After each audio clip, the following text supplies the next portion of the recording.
नमस्कार,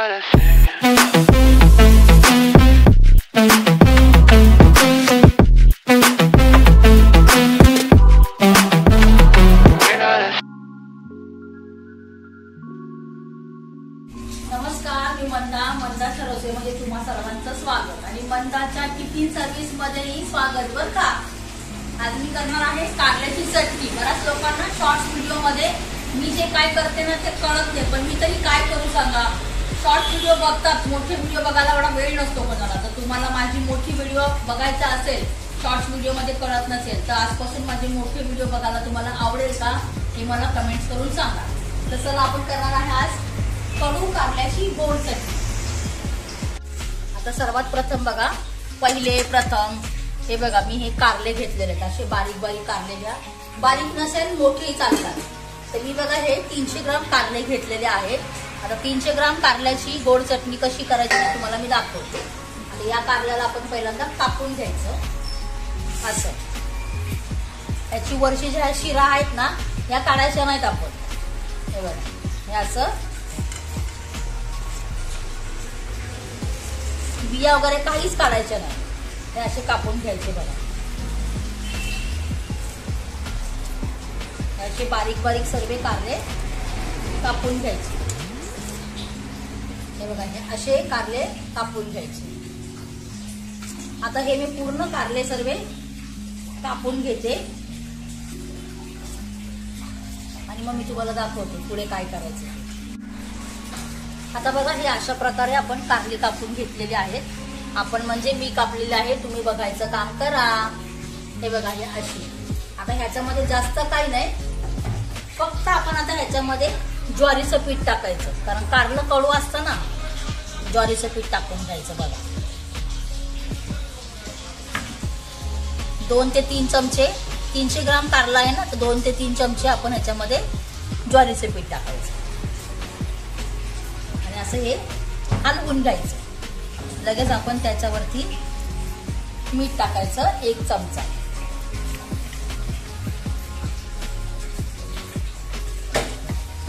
हे बघा, 1 चमचा मीठ.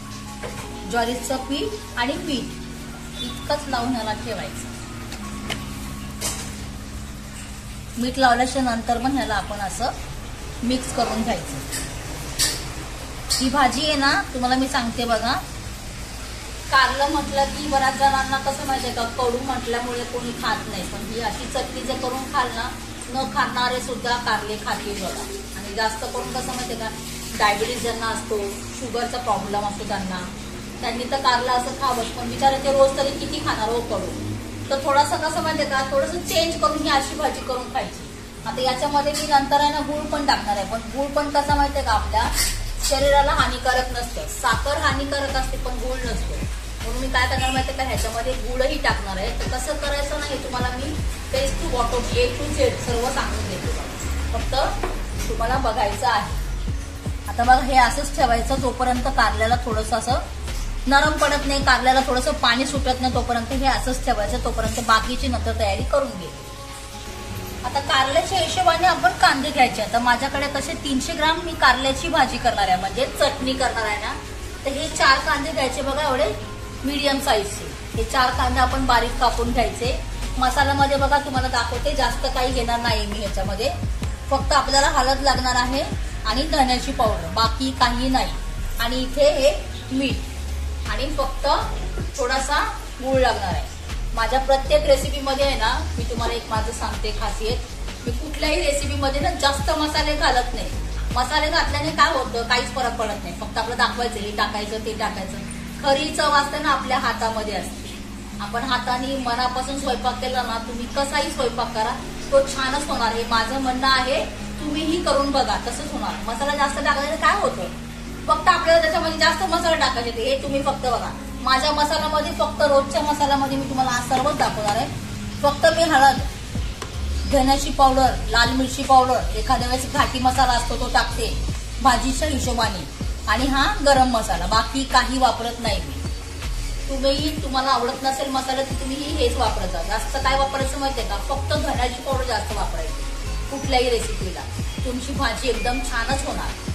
तर बघा, आता मी हे कांदे कापून घेते 4 कापून घेते. म्हणजे ताईंना मी फोन केलेला, ताईंनी अगोदरच तयारी करून ठेवलेली. बघा हे 4 कांदे ताईंना मी सांगितलेले बारीक कापायला, ताईंनी अगोदर तयारी केलेली आहे. तर आता हे कापलेले कांदे इथे ठेवते. हे कांदे ताईंना कापायला देते दुसऱ्या भाजीत करतात. इकडे बघा ताईंची तयारी चालू आहे दुसरी भाजी करायला. आता बघा गॅसची पूजा करून घेतलेली आहे. आता कढई ठेवायची.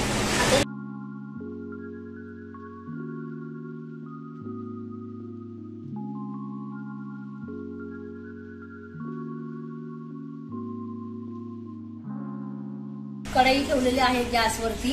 कढई छान तापून द्यायची, त्याच्यातलं पाणी सगळं निघालं पाहिजे. आता बघा पाणी आपलं सगळं सुटलेलं आहे. लगेच त्याच्यामध्ये 300 ग्राम कारल्याच्या हिशोबाने बघा मी 3 पळ्या तेल टाकून घेते. बघा 2 आणि हे 3. बघा ह्या तेलामध्ये लगेच आपण हे कापलेले कांदे जे आहेत ना ते टाकून घ्यायचे.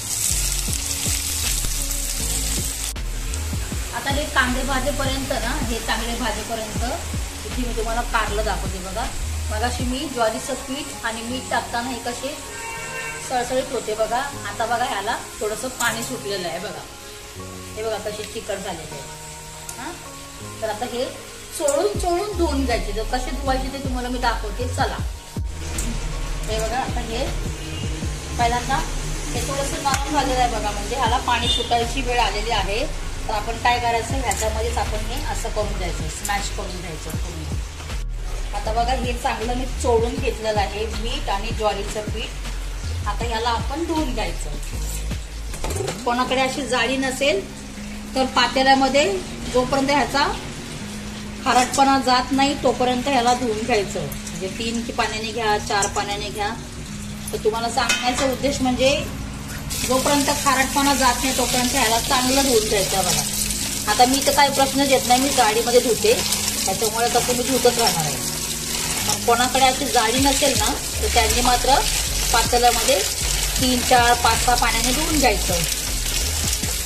आता बिया वगैरे सगळ्या ह्या मी आता ठेवलेलं आहे. काय ह्या बिया पण खाल्लेलं चांगलंच आहे. चटणीमध्ये आपल्या ह्या बियांचं पण चटणी होणार आहे. आता बघा हे छान पैकी असं धुवून घेतलेलं आहे. आता बघा हा कांदा आहे ना आता भाजून घ्यायचा. आता लगेच त्याच्यामध्ये आपण मसाला टाकूया. मसाला टाकायचं म्हणजे जास्त काही टाकायचं नाही, फक्त हळद टाकायची. 300 ग्रामच्या हिशोबाने मी हळद टाकते बघा. एक बारीक चमचा अर्धा. लगेच आपण एक धन्याची क्वांटिटी वाढवायची. धने जास्त टाकायचे. जितकं धने जास्त वापराल तितकं चांगलं आहे. खराब होत नाही, उलट भाजी छानच होते. धन्याची पावडर जास्त पडली घाबरू नका, छान लागणार. आता बघा ह्याच्यामध्ये थोडीशी लाल मिरची पावडर पण टाकते. थोडीच टाकून द्यायची आपण. थोडीच टाकली बघा, म्हणजे आपला छोटा चमचा अर्धा. आता हा चमचा मोठा आहे म्हणून तुम्हाला समजणार नाही. माझ्याकडे लहान चमचा नाही, पण तुम्हाला मी तोंडाने सांगते की लहान चमचा असतो ना तो अर्धा चमचा.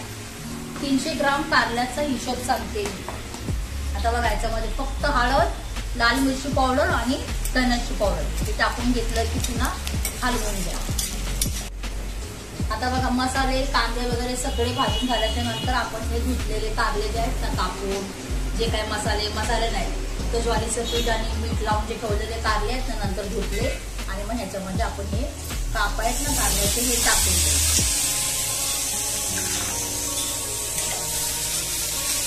आता हे सगळं कारले आपण भाजून घेतले, जे काय मसाला टाकायचे ते टाकले, कारले टाकले.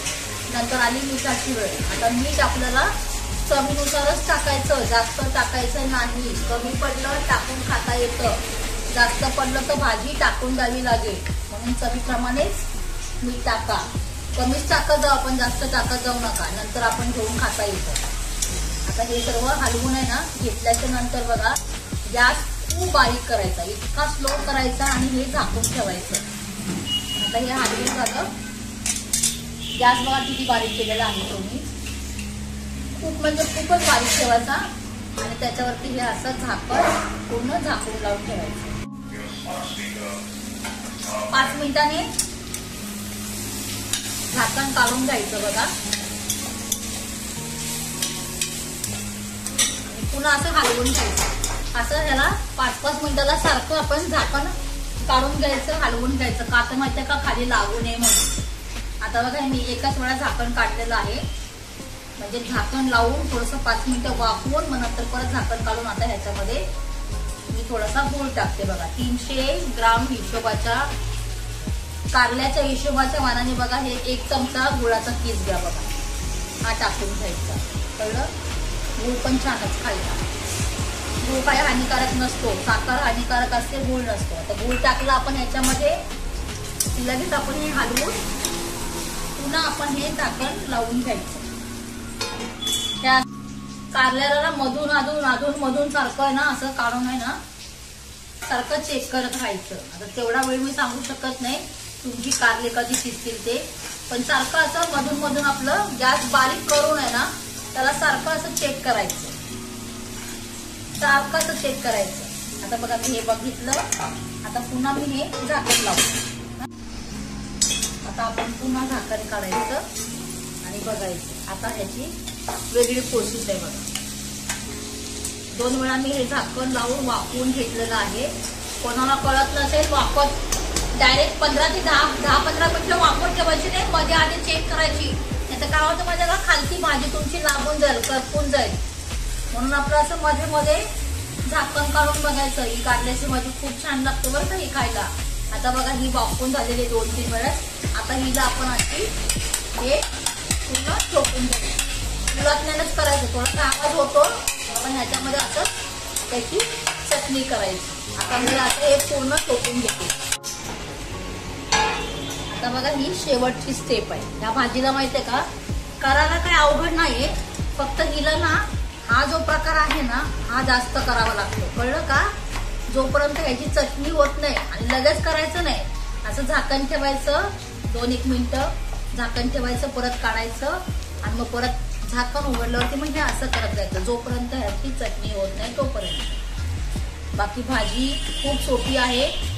नवीन शिकणाऱ्या मुलींसाठी पण ही भाजी छान आहे, लगेच होते. अशा पण माझ्या सर्व रेसिपी नवीन शिकणाऱ्या मुलींसाठी पण अतिउत्तम आहे. बाकी तर आहेतच सगळे करणारे. माझ्या रेसिपी ज्या आहेत ना ज्या सहज कोणालाही करता येतील, मी अशाच रेसिपी दाखवते. रिअल मध्ये पण आणि दाखवण्यामध्ये पण तसेच. आणि मी स्वतः खातेही कमी मसाल्याचं, आम्ही जास्त मसाल्याचं खात नाही. जास्त मसाला दाखवल्याने टाकल्याने असं वाटत नाही की आपण मोठे शेफ आहोत ते. जितका कमी मसाला खाल तितकी भाजी तुमची सुंदर होईल. पण आता बघा आपली ही चटणी तयार आहे. आता हिला शेवटचा हिला आता त्याचा द्यायचा आपल्याला कोथिंबीरचा. आता ही कोथिंबीर आपल्याला जितकी हव्या तितकी टाकून घ्यायची आणि हलवून घ्यायची आणि झाकण लावायचं. झाली भाजी आपली तयार. न खाणारे सुद्धा ही कारल्याची भाजी खाते. आणि ज्यांना डॉक्टर बोलतात की तुम्ही रोज भाजी खायची कारल्याची, तर त्यांनी तर ही मला असं वाटतं की हीच भाजी करून खावी.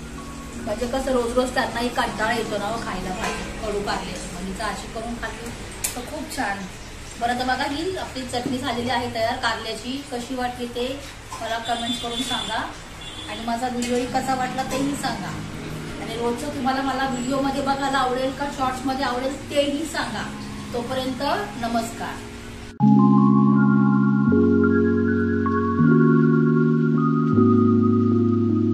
I don't wanna play, so don't say you need me when I walk away.